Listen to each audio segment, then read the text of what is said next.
One experience that I had early on when I first signed up for Facebook, I specifically remember trying to get into my account, try to find my list of friends. I spent an entire Saturday morning doing what somebody else might have done in 15 or 20 minutes. To me, it felt like work. Making that work easier for other people like himself would become a full-time job for Matt King, who's blind.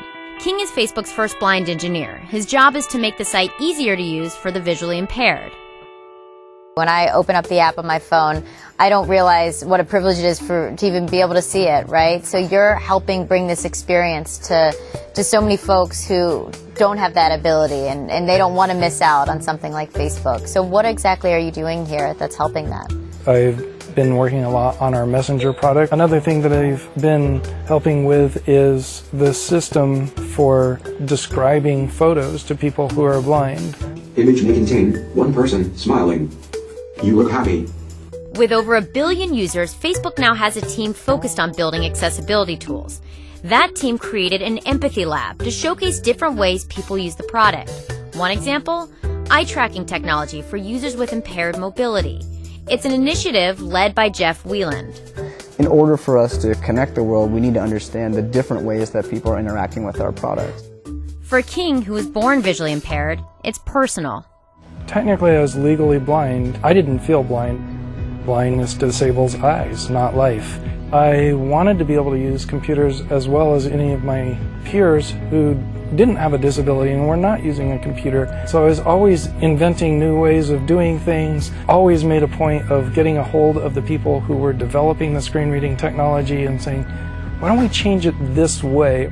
As a result, he hopes to help people like himself feel less alone. There have been times in my life where I felt alone because of blindness, but the way I always pulled out of that was through social connections. I think that's another reason why things like Facebook are really important, because it gives it one more way to initiate those connections and bring them to life.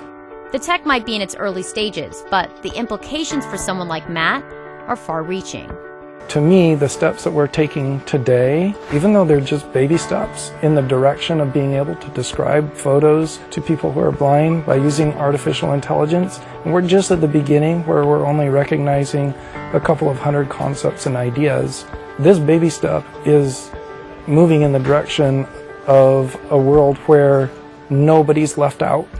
It's like you're telling people who are blind, look, we care about you. We want you to be part of the global community. We want you to, excuse me.